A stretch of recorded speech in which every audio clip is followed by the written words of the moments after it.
ওং নমঃ ভগবতে বাসুদেবায়। শ্রীমদ্ভগবদ্গীতা দশম অধ্যায় বিভূতি যোগ। হরে কৃষ্ণ। আজ আমরা বিভূতি যোগের 22 আর 23 নম্বর শ্লোক দুটি শুনব। 22 নম্বর শ্লোক। বেদানাং সামবেদো अस्मि দেবানামস্মি বাসবঃ ইন্দ্রিয়াণাং মনশ্চাস্মি ভূতানামস্মি চেতনা। 23 নম্বর শ্লোক। রুদ্রাণাং শঙ্করশ্চাস্মি বিত্তেষু যক্ষ রক্ষসাম বসুনাং পাবকশ্চাস্মি মেরুঃ শিখরী নামহম। অনুবাদ।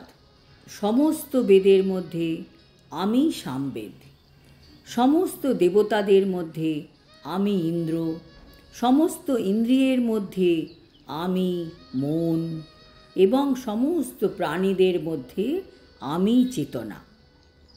রুদ্রদের মধ্যে আমি শিব, যক্ষ রাক্ষসদের মধ্যে আমি ধন কুবের, বসুদের মধ্যে আমি অগ্নি এবং পর্বতসমূহের মধ্যে আমি মেরু।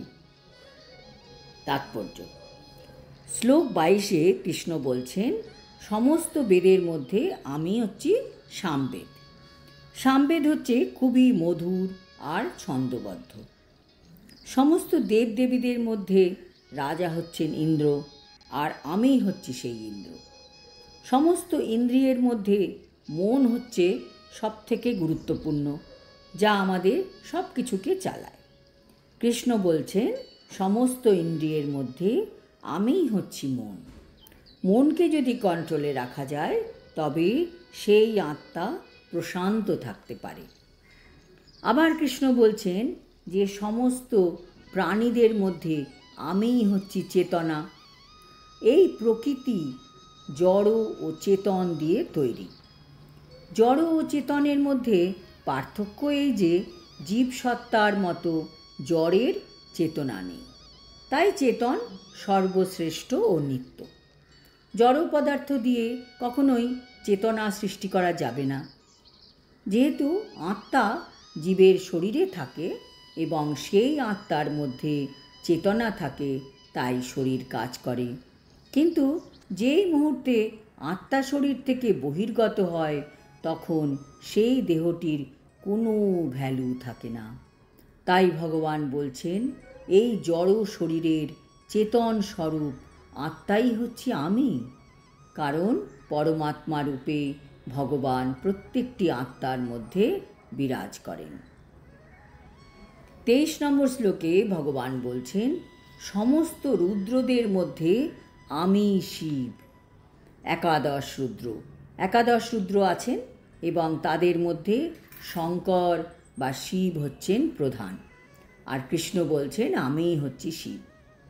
রুদ্র কারা? রুদ্র শব্দটি এসেছে রুদন বা ক্রন্দন শব্দ থেকে। শিব তত্ত্ব হচ্ছে অত্যন্ত জটিল তত্ত্ব, বোঝা অত সহজ নয়। শিব হচ্ছেন আদিগুরু, পরম বৈষ্ণব। সদাশিব ও শিব আবার রুদ্র শিব।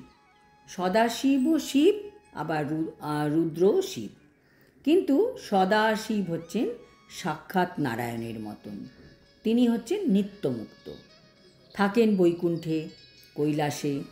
কৈলাস হচ্ছে বৈকুণ্ঠের একটি অংশ। শিব হচ্ছেন জন্ম মৃত্যু চক্রের বাইরে, সবসময় বৈকুণ্ঠে থাকেন নারায়ণের মতন। শাস্ত্র অনুযায়ী শিবকে পরমেশ্বর ভগবান বলা হয় না। সদাশিবের অবতার হচ্ছেন রুদ্র। ব্রহ্মা সদাশিবের নিচে অবস্থান করেন, অথচ ব্রহ্মার কপাল থেকে রুদ্রের সৃষ্টি। ব্রহ্মা যখন তার 4 কুমার পুত্রদের বললেন জীব সৃষ্টির জন্য সংসার করতে, তখন তারা ব্রহ্মার কথা অস্বীকার করেন। তাতে ব্রহ্মার এত ক্রোধ উৎপন্ন হলো যে তার কপাল থেকে রুদ্রের সৃষ্টি হলো। সেই রুদ্র জন্মের পরেই এত রোদন করতে লাগলেন যে তাই তার নাম হলো রুদ্র। এই রুদ্র কিন্তু জড় জগতে বিরাজ করেন। এই রুদ্রের জন্ম আছে, মৃত্যু আছে, কিন্তু সদাশিব এই সবের ঊর্ধ্বে।